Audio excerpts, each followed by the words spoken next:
Hello. Bonjour à tous. Hola. Salut YouTube. Bonjour la France. Hello. Ok, je vais pas dire bonjour. Je sais pas dire bonjour. Aujourd'hui, on va parler de comment trouver un nom pour tes personnages. C'est une question qui peut prendre beaucoup de temps et qui peut te faire sortir carrément du livre que tu es en train de lire si les personnages, le nom des personnages n'est pas cohérent avec ce que tu es en train de lire, avec l'histoire, avec le contexte, etc. Et donc c'est très important de bien choisir le prénom et le nom de tes personnages parce que ça va les rendre réels, ça va leur donner vie en fait si le prénom concorde avec qui ils sont, etc. Et s'il n'a rien à voir, ça peut faire ressortir cet effet fiction.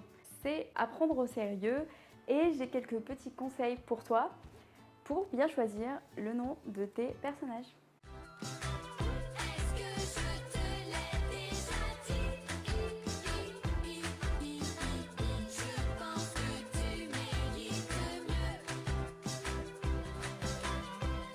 Mon premier conseil pour toi, c'est de faire très attention au contexte. Si ton histoire se passe dans un monde intergalactique dans l'espace, mieux vaut ne pas appeler ton personnage Edouard, troisième du nom, ou Jean, ou Harriet, ou je ne sais quoi d'autre. Mieux vaut trouver un nom un peu qui ne soit pas terrien.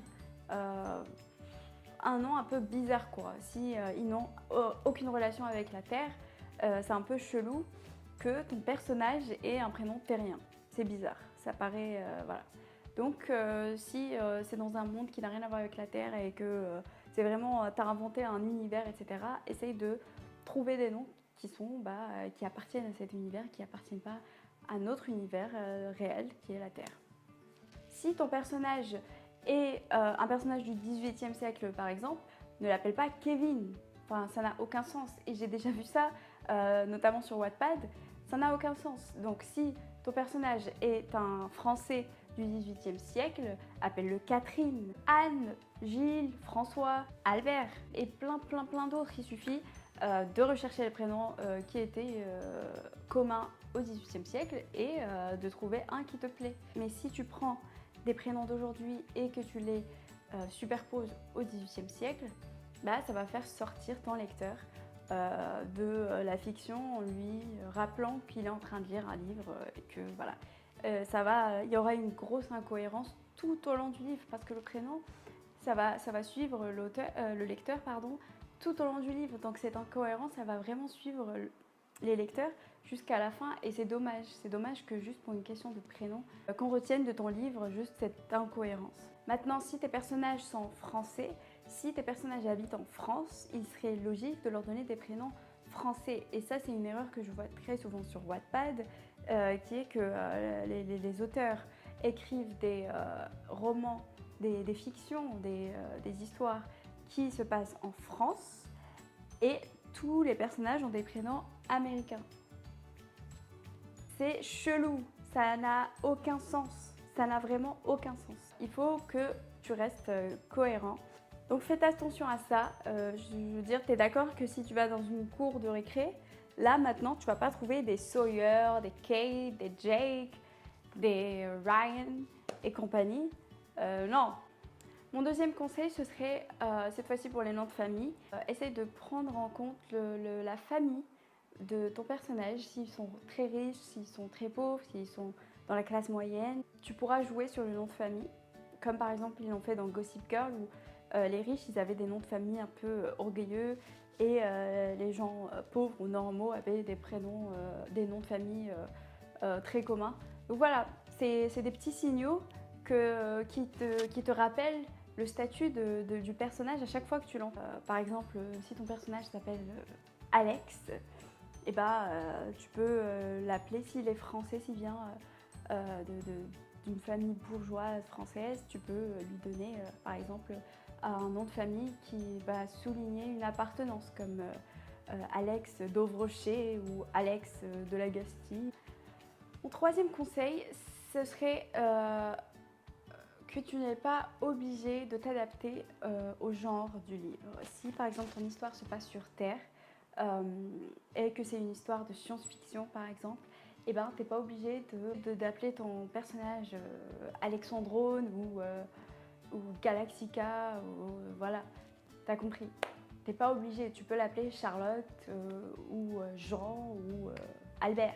C'est pas parce que ton livre parle de science-fiction que même les prénoms de tes personnages doivent être issus de la science-fiction ou doivent rappeler de la science-fiction. Et je sais que ça paraît un peu bébête, parce que c'est du bon sens, mais je vois ça partout, partout dans les blogs d'écriture et dans Wattpad, des prénoms hyper compliqués alors que l'histoire se passe en autre temps, sur Terre, et juste parce que c'est de la magie ou c'est de la science-fiction, etc., on va essayer de trouver des prénoms bizarres, mais essaye de toujours garder une cohérence, essaye de te mettre à la place de ton lecteur et de te dire est-ce que ça va pas me faire sortir de l'histoire. Mon quatrième conseil et le dernier, c'est qu'il y a toujours des exceptions, toujours. Tu peux par exemple écrire une histoire actuelle dans le monde réel et avoir un personnage qui s'appelle Red ou Pomme ou Bloom ou n'importe quel prénom farfelu, même si elle vient d'une famille tout à fait normale, etc. Tu peux, si tu veux, lui donner à un ou deux personnages des prénoms bizarres, tu peux leur donner parce qu'il y a des exceptions. Par exemple, si tu donnes le prénom Red, tu peux expliquer qu'elle n'aime pas beaucoup son prénom, par exemple, mais que sa mère est anticonventionnelle et qu'elle ne fait rien comme tout le monde, le prénom de ses enfants inclus. Et là, le lecteur va directement comprendre pourquoi elle s'appelle Red, pourquoi c'est ce prénom bizarre, pourquoi, voilà. Il va comprendre. En expliquant, tu peux inclure des prénoms irréalistes en fait. Par exemple, si justement un de tes personnages s'appelle Pomme, tu peux expliquer que ses parents sont par exemple véganes et qu'ils adorent les fruits. Voilà. Ou Bloom, tu peux dire que ses parents sont fans des Wings. Ça arrive. Tu peux choisir des prénoms what the fuck, tu peux choisir des prénoms qui n'ont aucun sens, tu peux même inventer des prénoms si tu veux pour tes personnages, même dans un contexte qui ne prête pas lieu, ça se dit, même dans un contexte où il ne faudrait pas normalement, si tu expliques directement ou indirectement pourquoi. À partir du moment où on comprend un petit peu pourquoi, c'est bon, ça passe en fait. Parce que forcément, même dans la vie, tout le monde n'a pas les mêmes prénoms, tout le monde n'est pas conventionnel. Donc voilà, tu peux, il y a des exceptions, mais n'en abuse pas, ne fais pas de tous tes personnages des prénoms qui sortent du commun, parce que là, ça devient complètement incohérent. Voilà, c'est tout ce que j'avais à dire pour cette vidéo. Il faut vraiment pas lésigner sur l'importance des prénoms de tes personnages, parce que, je dis tu ou vous? Ouais, je dis tu, ouais. Ça peut être un élément très puissant. Par exemple, comme je disais tout à l'heure dans Gossip Girl, l'auteure, elle a vraiment souligné, elle a vraiment donné une certaine importance aux prénoms de ses personnages, en leur donnant des prénoms un peu huppés et des noms de famille très très huppés. Et à contrario, elle a donné des prénoms et des noms très commun aux personnages qui viennent du monde normal et qui ne viennent pas du monde de Manhattan. Et par exemple dans Harry Potter, l'auteure elle a choisi le prénom Harry et le nom de famille Potter parce qu'elle voulait souligner à quel point c'était un petit garçon normal, puisque avant de devenir sorcier, avant d'avoir ce destin incroyable, c'était juste un petit garçon normal qui dormait dans un placard.